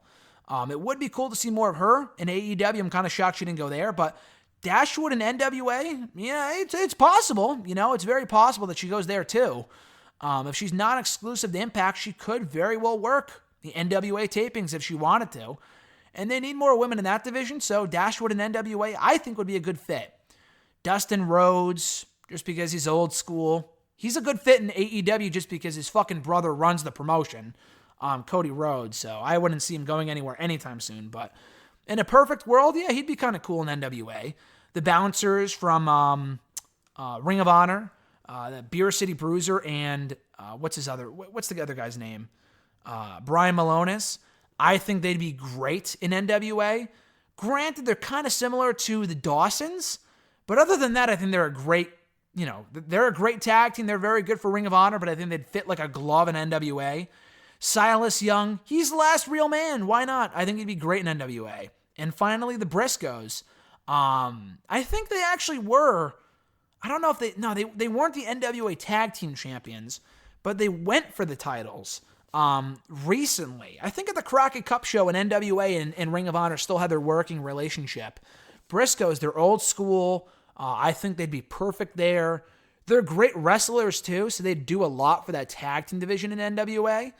And they've done it all in Ring of Honor anyway. They've already won their tag titles 11 times. So a change of scenery for the Briscoes in NWA, I think would work wonderfully. Brett's third question, thoughts on Jordan Myles' comments on Jay Lethal. So I'll talk more about Jordan Myles' comments in general, because someone else asked me about that a little later on in the episode. I'll get to that momentarily. But as far as his comments on Jay Lethal, completely unnecessary. Now, if the guy has some sort of beef with Jay, keep it to yourself. He alluded to that in his Instagram post on Tuesday saying, people got more of a push than me, even though I deserved it. I'm the best in the world, blah, blah, blah. Posts that were riddled with grammatical errors. It was like reading a fucking 5th grade essay. A 5th grader's essay was reading those Twitter posts and Instagram posts from Jordan Myles. The guy's grammar is terrible. Apparently, he didn't proofread either, because a lot of this shit is almost just illegible. I mean, not that we can't read it, but it's almost completely you can't understand it. You can't understand a word that he's saying in a lot of these posts. But anyway, one of the things that he said was that, he had issues with some of the top guys in Ring of Honor. I don't give a fuck. I don't think ACH was ever going to become a world champion in Ring of Honor. He was great in ROH, but he was never going to be their top guy. Jay Lethal is top guy material. He didn't really explain what his issue is with Jay. He apologized without really calling him out specifically, which was kind of weird. So why even bother doing it? But anyway, the Jay Lethal thing, just keep it to your fucking self, dude. That was so unnecessary. If you have a problem with the shirt, fine, I'm on your side with that. But to call out Ring of Honor and Jay Lethal, which has nothing to do with the situation, shut the fuck up. I thought that was so unprofessional. To call him an Uncle Tom, too, was really fucking racist. That's what I don't understand about these certain things, these certain situations, and I won't go off on a big rant about it, because this kind of applies to different things I won't get into here. But for people saying, this is racist, this is racist, this is racist. Okay, I get it. Maybe you're right, and I can't really even begin to relate to that, because I'm a white guy, so I can't say it. If that's racist, I can't really say. The t-shirt was racist. It was very racially insensitive. It was a dumb t-shirt. But to go ahead and call someone an Uncle Tom when you're claiming that they're the ones that are racist is really, to me, hypocrisy. Because that's just being fucking racist towards, other black people and white people. So I thought that was a really dumb thing to say. Completely unnecessary. Jay Lethal, in any interaction that I've had with the guy, on the phone, in person, has been top notch. The guy's a class act. So I'm not a big fan of this whole bullshit where, he's an Uncle Tom. Shut the fuck up. Jay Lethal, as far as I know, worked for everything he earned. But even if he didn't, for whatever reason, he was a piece of shit. For you to call him an Uncle Tom, I thought was completely unnecessary and inappropriate. That was totally uncalled for. His next question, thoughts on Su Young's new character. So yeah, Su Yung came back on Tuesday's Impact Wrestling show as herself. She came back not as a zombie, but like without the makeup and everything, which was weird. But it's something different. The Su Yung character never really did a lot for me anyway. She was never really that great in the ring, and the character was cool, but not as good as like Rosemary was. So I was never a big Su Yung fan. I honestly kind of like it. It's like Abyss. Abyss got old after a while. So he became Joseph Park, and it was some of the best entertaining shit that Impact had done in years. I thought the Joseph Park stuff was great. And maybe this new Sally Young, or whatever her name is, can be just as, beneficial to her as Joseph Park was to Abyss years ago. At Iwagu91, who is your pick to become the inaugural AEW Tag Team Champions tonight? I gotta go Lucha Bros. SoCal Uncensored, SCU are great, but Lucha Bros are the undisputed best tag team in the world right now. There is no way they lose tonight. So they gotta win this match. They gotta become the inaugural AEW World Tag Team Champions. His second question, do you think that Hell in the Cell, the pay-per-view or the match itself, should be retired after the main event fiasco happening for 2 straight years? The match absolutely should not be retired. The pay-per-view should be retired. The fiasco with the pay-per-view ending a Hell in the Cell match and a no contest 2 straight years, 1 year alone is inexcusable. To do it 2 straight years is a complete embarrassment. So yeah, the pay-per-view, even long before that shit happened, we were saying the pay-per-view should not be a pay-per-view. Oh, it's October, time for Hell in the Cell. I don't like that shit. Nobody likes that shit. It feels forced. Seth Rollins and Bray Wyatt had no reason being a Hell in the Cell match. So I would get rid of the pay-per-view. We've been saying this for years now, but get rid of the Hell in a Cell pay-per-view. It doesn't make a difference. It doesn't help with buy rates. It's still just another show that people don't care about. So you might as well get rid of it and rebrand it as something else. Bring back Backlash or Judgment Day or something like that. I don't know. But the Hell in the Cell pay-per-view is just, it's completely pointless. Bring back the match when it's necessary. Like the Iron Man match. The Iron Man match feels special because they don't do it all that often. They bring it back when it's necessary. So do the same with Hell in the Cell and get rid of the fucking show already. At Reborn Again, John Ritland from Twitter and YouTube. Check out a show, Real Honesty with John Ritland. Great content. And thanks to him again for the code for Midsummer, whatever, that he sent me earlier this week. His question was, so Leva Bates, this is who everyone says is really good, ? I'm sure as fuck not seeing it, are you? Absolutely not. I said this on Twitter last night. She is painfully mediocre. I'm not really sure what the big buzz was around, surrounding Leva Bates getting signed by AEW. She was popular for a cup of coffee in NXT as Blue Pants, and in retrospect, they were absolutely right to not sign her because she is no good. She sucks. She's just fucking annoying, to be honest with you. I'm sure she's a really sweet person, but to me, she offers nothing of value to their product. Their women's division is already bad enough. She does not help with that. The librarian gimmick sucks. But even if she wasn't doing the librarian gimmick, she's awful anyway. She's not good. I have never seen a single match of hers that was passable. Even in NXT, she was getting beaten all the time by Carmella, Nia Jax, this woman, that woman. She was never good even then. So, yeah, she's not good. I don't see the hype surrounding Leva Bates. She just sucks, in my opinion. If she was supposed to be their big signing to the women's division because people know her, they're in deep shit. Next question. Let's see here. Also from John. With New Japan America on the horizon, who do you think they should go after to help establish that brand? Good question. Like a Kenny Omega or a Cody where, they're in a lot of the U.S. shows, they help sell a lot of tickets. Like the Young Bucks didn't, start in New Japan. They went over there and became big stars because of their work in the U.S.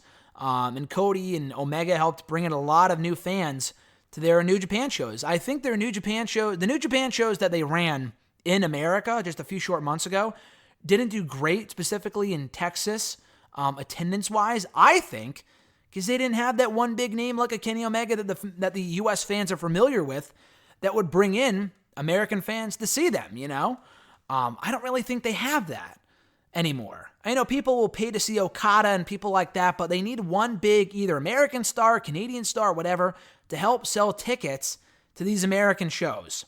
And now that New Japan America is a thing, they will need more American talent to sell these shows on. So I put together a list of a few people from WWE, Impact, Ring of Honor, of people that I think would be great for their New Japan America shows. Jeff Cobb, Marty Scurll, first and foremost. They already make New Japan appearances anyway, but as far as I know, they're signed full-time to Ring of Honor and much less New Japan. So if they were to leave Ring of Honor, where they're not really doing much anyway, and sign to the New Japan full-time, they can be the top stars in that promotion. So Jeff Cobb, Marty Scurll, Alex Shelley threw in there. He came back out of retirement a few months ago. He's not really doing a lot right now. He was actually at the Performance Center, the WWPC, a few weeks ago, just recently, actually, like a week or two ago, which is pretty cool. But I thought he was signed to Ring of Honor. Maybe he's not. I don't know. But it would be cool to see him back in New Japan. You know, he had the tag team going with Kushida. He'd be cool to see over there again.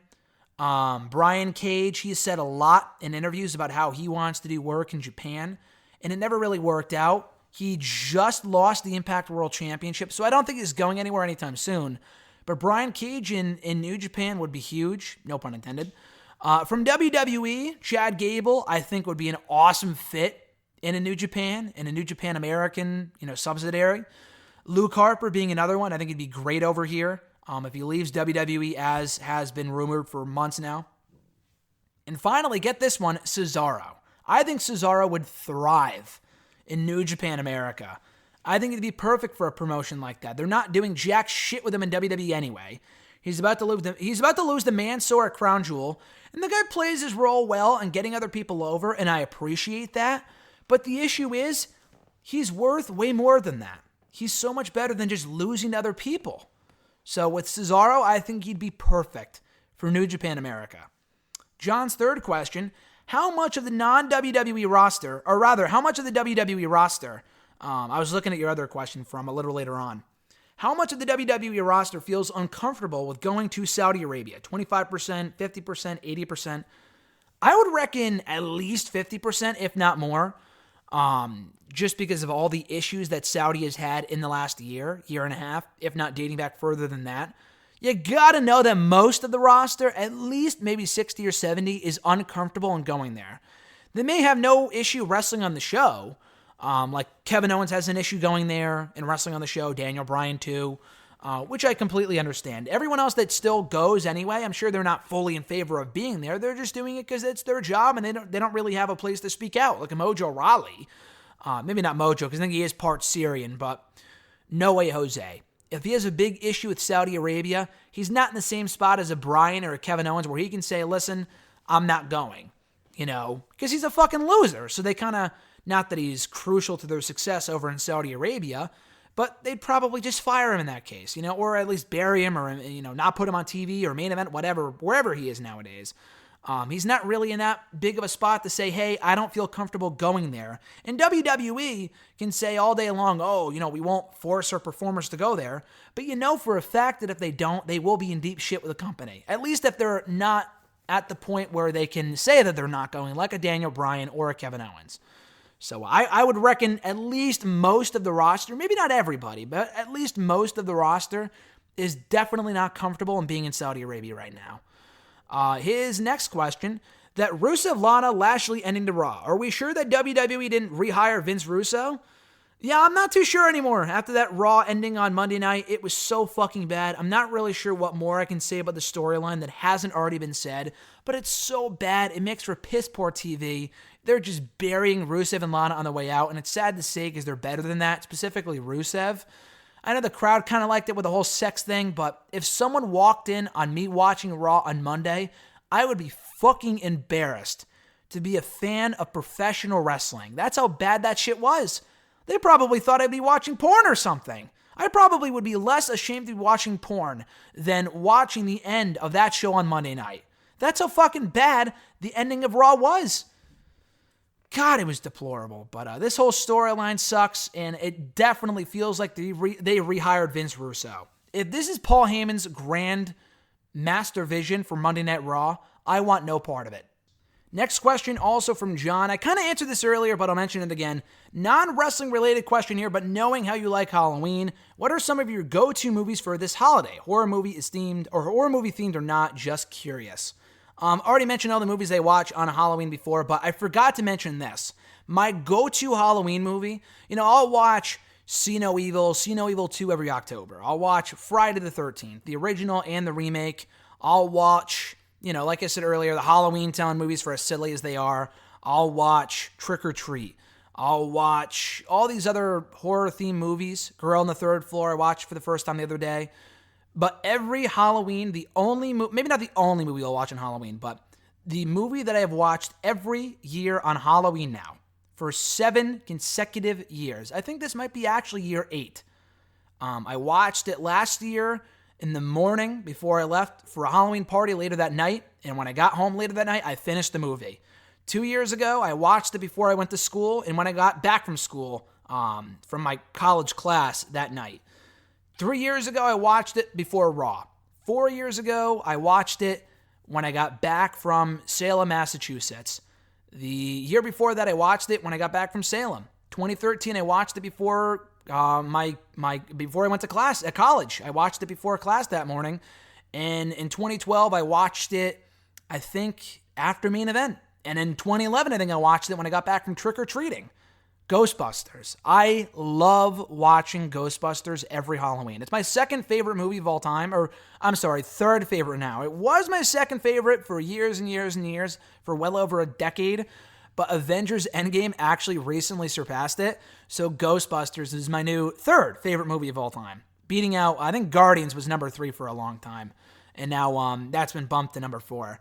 But Ghostbusters, I will watch every Halloween. So tomorrow it's going to be tough, because Crown Jewel's tomorrow, and then Alexis and I are leaving to go out for Halloween right after that. So I'm not sure when I'm going to watch it. Probably first thing in the morning when I wake up. Probably after I record Wrestle Rant Radio. It's going to be tough to squeeze it in tomorrow, but I'm hoping to watch Ghostbusters tomorrow. But that is my go-to Halloween movie every single year. But in addition to all the other ones I mentioned earlier, I forgot to mention that in the other question earlier about what movies they watch every October. How could I forget Ghostbusters? At Scarlet1, they got a couple questions here as we wind down. Thoughts on Jordan Myles' rants and his quote-unquote apology? Well, it wasn't really an apology, first of all. Like you said, you put it in quotation marks, and I agree. It wasn't really an apology. He just said sorry for anyone I offended. Like, he apologized to Jay Lethal without really apologizing. It was really kind of half-hearted, which why even bother at that point? I've been saying this to multiple people all week long. I'm with the guy on the t-shirt bullshit. I thought the t-shirt was stupid. Did WWE make the t-shirt thinking that, did they make the t-shirt with racial intentions? 99% sure they wouldn't do that. They're a publicly traded company. Give me a fucking break. They're not going to go out of their way to make a racist t-shirt. Maybe 10 years ago when it would kind of fly under the radar, I get it. But nowadays, did they make it with racial intentions? Probably not. Should they have made the shirt? Definitely not. It was a dumb shirt anyway. A lot of their shirts are stupid. They probably should have thought of the racial intentions it might suggest, So they probably should have thought of that, even though it came in different colors, that being one of the colors. They probably shouldn't have done that. It was a dumb shirt, dumb design. I can see why people would be offended. I saw David Starr say, and he made some good points on Twitter. He said, it's not a racially insensitive shirt, it's a racist shirt. No, it's fucking racially insensitive. If you think it's racist, honestly, you know what? It's your opinion, so I can't even really say if it's racist or not. I don't think it's racist. I'm white, so again, maybe I'm the wrong person to ask here. I'm not African American, but to say that it was a racist shirt, that they made it with racial intentions, would imply, to say it's a racist shirt would imply that they made it racist intentionally, which I don't think was the point of the shirt. So therefore, I don't think it's a racist shirt. Racially insensitive, I think, is more like it, personally. But it doesn't really matter what the fuck you call it. I agree, it was stupid. I'm glad they took it down. None of them were sold.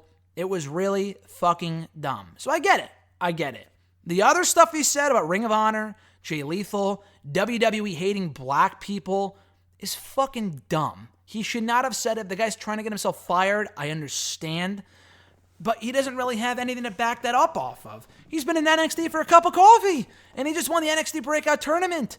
And people have been saying, oh, well, Kofi Kingston was champion for 6 months. That doesn't mean that WWE, doesn't not push their black people. That was a poor way of phrasing it, but, I wouldn't point as that. I also agree with the flip side of that where people say, well, it shouldn't have taken him that long to become WWE champion. Why did it take him 11 years to become WWE champion as opposed to 10 years ago? I don't think that's because WWE is racist. I don't think that's because we have this white guy running the company. I think that's because it's not that WWE doesn't care about black people. It's not because WWE doesn't care about Asian people. WWE doesn't care about anybody.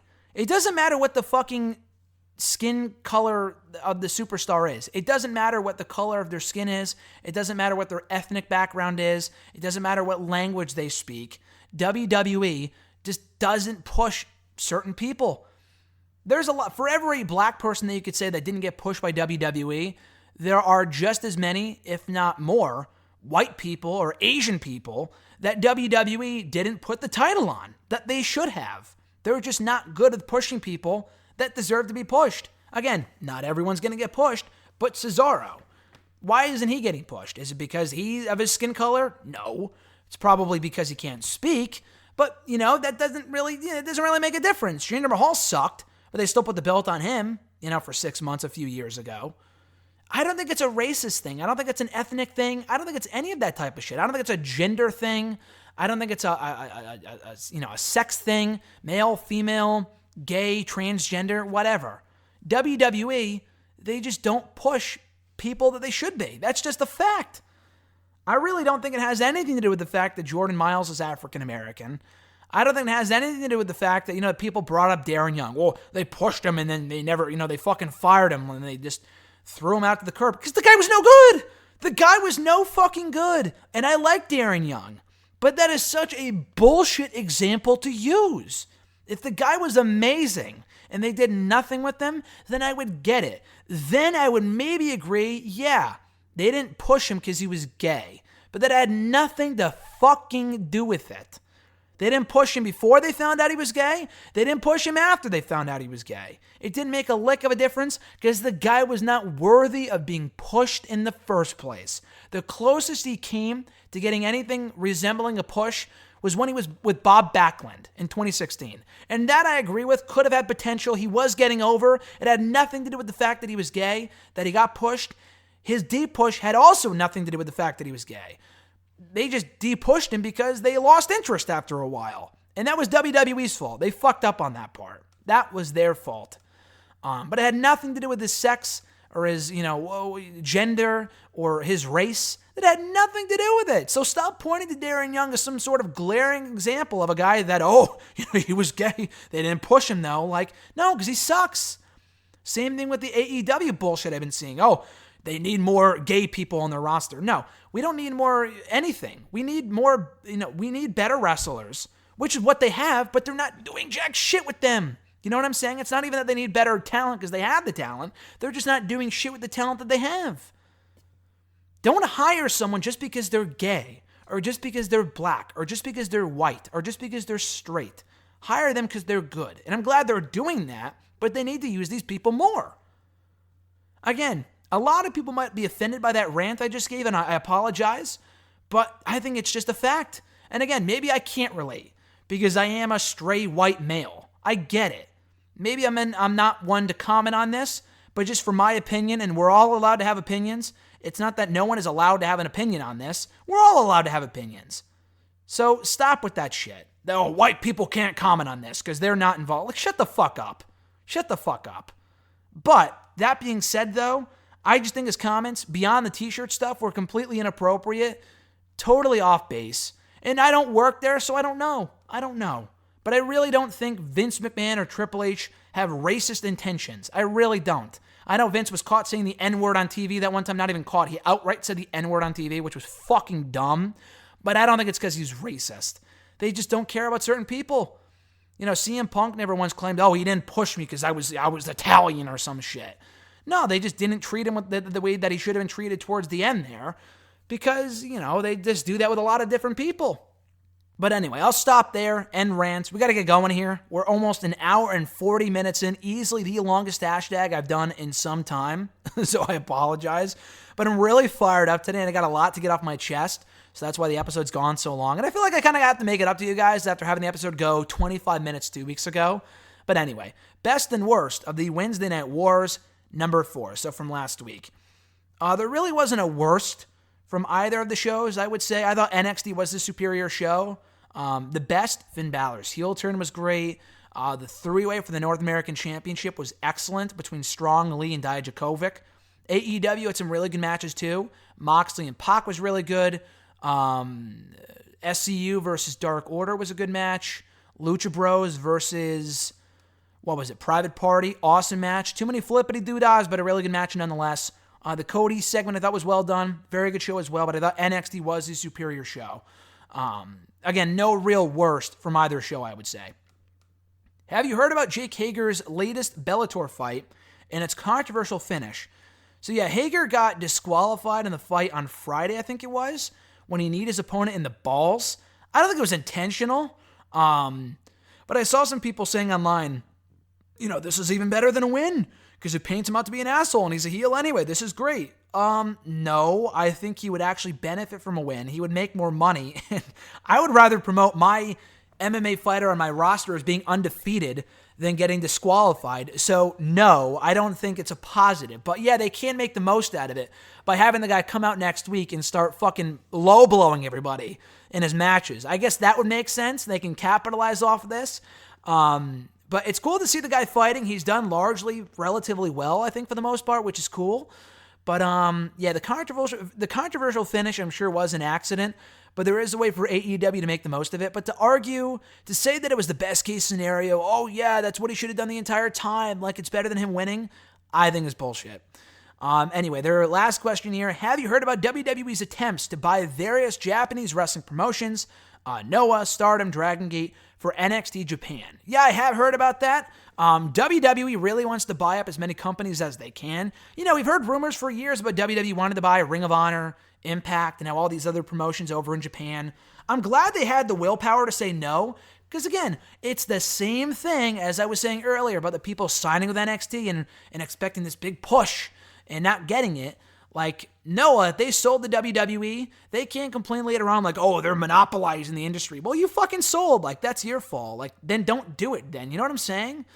I'm glad they said no. They stood their ground and they didn't sell. I think that's great. NXT Japan, I think, was only inevitable. I'm not sure how hot wrestling is over in Japan right now. I think it's always going to be big. But it was pretty big for a while there with New Japan, and ever since Omega left and they kind of moved on from Omega and Cody and those guys, it's not as hot as it was even a year or two ago. I would argue. But anyway, I think a brand in Japan is only inevitable. But it's nice to see that they're going to be doing it on their own. And that, they tried to buy those other promotions and they said no. I'm glad that they're standing their ground and they're going to be existing. I thought it would be cool, but, WWE doesn't need to monopolize everything, They don't need to own everything. So I'm glad that they're going to be doing it by themselves and without buying these other promotions, and that these other promotions will continue to exist outside of the WWE bubble. Final question for today's very lengthy, long episode of #AskGSM from AWS Media Guy from Twitter. Would you rather, a nice fun question to close out the episode, would you rather take a running power slam from Braun Strowman at the Crown Jewel pay-per-view this Thursday only on the WWE Network, love the plug there, or a full force F5 from Lesnar on Raw in 2015? Did you know Crown Jewel was tomorrow? I would have never known, because WWE has not mentioned it a million times on their fucking shows for the last month. But anyway, going back to your question, what would I rather take? I think the easy answer is the F5 from Lesnar, a full force F5 from Lesnar on Raw in 2015. That sounds brutal, but the only logic behind that is because you mentioned Crown Jewel, and I have no intention of going over to Saudi Arabia. Sorry to my Saudi listeners, but I really have no desire to go over to Saudi Arabia. So, if you're comparing Braun and Lesnar in the middle of any average ring, and really any other country but maybe North Korea too, and Saudi Arabia, then yeah, I would take the Braun Strowman Power Slam. But because it's in Saudi Arabia, I'll go with the full force F5 in the States on Raw in 2015 from Brock Lesnar. And that's going to close out today's extremely long episode of #AskGSM for episode 309. Thank you guys, as always, for tuning in for most of, if not the entire episode. For those who did, God fucking bless you. I was just fired up today, and the episodes are not normally this long. They're usually around an hour, if not less. So subscribe to the channel for more content, more episodes of #AskGSM every single Wednesday. Like this video, drop a comment, and share the video as well. I appreciate the support of the show. And finally, if you want to send in a question to the show for me to answer right here on hashtag, you can do so by tweeting me on the Twitter machine at WrestleRant with the hashtag AskGSM. Find me on Facebook at facebook.com/graham.gsm.matthews. Leave your question on the post I usually put up on Tuesday nights, if not on the wall itself. And last but certainly not least, drop your question down below in the comment section in this very video. I'll include your question in next week's edition. So with all that being said, guys, have a very scary holiday tomorrow. I know I sure will. And we'll catch you right back here next week. Until then, guys, I'm Graham GSM Matthews. Have a very happy Halloween, and I'll catch your ass down the road.